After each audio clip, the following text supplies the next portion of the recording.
for buy low after week 6. Yes. So, season, we're like, it's like 5 weeks. we're like a third of the way through. Yeah. Time to make trades.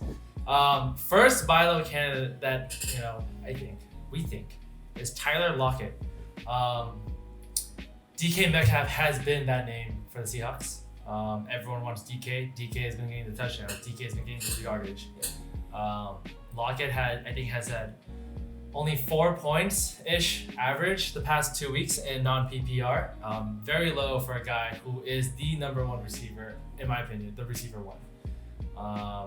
Lockett. At least he has been the past couple years too. Yeah, for sure. So it's nothing to say that he lost chemistry with Russell. It's just DK has just been out of his mind. Yeah. So if you need a receiver, you need a good receiver, go for Lockett. I'm pretty sure Lockett owners are worried. They're hearing all this DK stuff. They're regretting their pick. Offer them something and just buy low. Tyler Lockett. And I would still say like now DK is the receiver 1, but it's not like Tyler's receiver 2. He's more like 1B.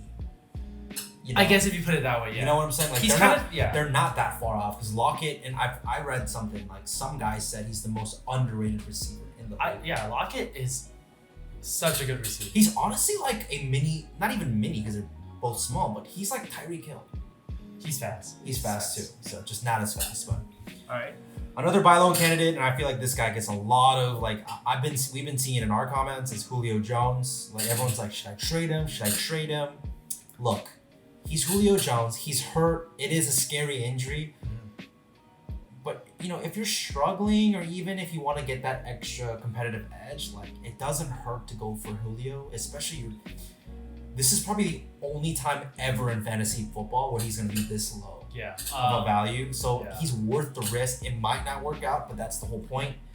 Yes. If you have lots of good got lots of good players at a certain position, send a trade over for Julio. He might save your league. I will say this. Julio is the one player I never draft every year. Not because I don't want to, but it's just because I never get to get him. And he's the one player every year I try to trade for. I mean, when everyone's healthy, everyone knows he's the best receiver. No touchdowns, whatnot, like whatever his thing is, he's still the best receiver. He can be top 10 without any touchdowns. That's how he is the best receiver out there. And then our final buy low candidate we have is DJ Moore. It's not to say that he's doing bad. I just think he's kind of like that fringe WR2 that people are like, oh, like he's either going to be your flex play or he's going to be on your bench. But I feel like he's growing as a receiver, and he's definitely very reliable on an up-and-coming Panthers offense that no one really expected. And I feel like you could definitely get your value out of DJ Moore, and he's a great flex or second receiver on your team. So if you need receivers, DJ Moore definitely is a good starting one. Yeah, Robbie's taking the spotlight a little bit, so I think DJ Moore still has that potential to fill that. Yep. All right, yeah. Now for sell high after week 6. Week 5. Fudge.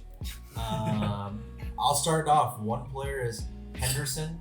Darrell Henderson, yeah. This one's tricky though, because he can still play well. He's just so volatile, and you just don't know when he's gonna play well. And so for a player like that, I feel like you can trade him after he has a good week. Yeah, he's coming off a fantastic fantasy performance. I believe like he got 19 points in non-PPR. Yeah. But that being said, Cam Akers is back. Malcolm Brown is back. And if you look at the carry shares, Henderson only had like one more carry, or like their carries are very close. It's not like 20-3. Yeah. And Henderson just had a really good game. He had a rushing touchdown and a receiving touchdown. I think that's how they're going about it. Like whoever is the hot hand, they're just gonna give it to. Yeah, so he might do well, but I mean, for you want consistency. Yeah, I definitely think this is the week. If you have Henderson, throw him out there for trades, because not a lot of people are gonna realize that he did that on very little carries, and he's not gonna do this every week. Another sell high we have is Calvin Ridley. This comes a shock to people. Yeah, it's tough because I love Calvin Ridley coming into the year. I have him in my league. But that being said, he has been playing phenomenal this year, and top receiver in fantasy, I believe. he is not gonna keep on doing this. He's gonna And drop. you know Julio's coming back. Yeah, and this is all. Yeah, Julio has been gone too. That being said, Calvin Ridley is a great receiver. I just think that right now it's like that peak for him. So you could probably get almost anything, besides like a big name guy like that who's killing you. Yeah, you can get 2 solid running backs from Yeah, him. and And I think I would take that. if you need depth. Depth. Sorry, I can't even say the word. Depth. Yeah, if you have Ridley, I honestly you trade him. You could even get like a Keenan Allen and like a Jonathan Taylor, and that would be solid. Yeah. Yeah, I honestly think that trade would be like quote unquote fair. Okay. Yeah.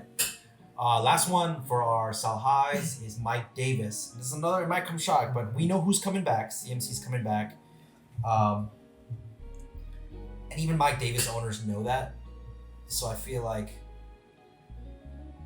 where was I going with this? Anyways, Yeah. Mike Davis, he's playing out of his mind. He's been the number 2 running back the last 3 weeks, except Kamara. Just shows how good he's playing. We know CMC is coming back, and Mike Davis is just going to drop to probably 0. Like, just absolute nothing, in my opinion. I think so too. I mean, just the way they play. So I feel like you can get... You might not get something like good in return because they know CMC is coming back, but you can get something decent. And if you can get something decent for somebody who might not be relevant, that's true. I mean, Mike Davis has at least this week for him as an RB1. and maybe even the first week CMC comes back just so they can ease can into ease it. it up. But I definitely think if you maybe downgrade trade, you might seem like you're losing just this week, but overall rest of the season outlooks in the long run it might help you out. yeah, Yeah, I agree.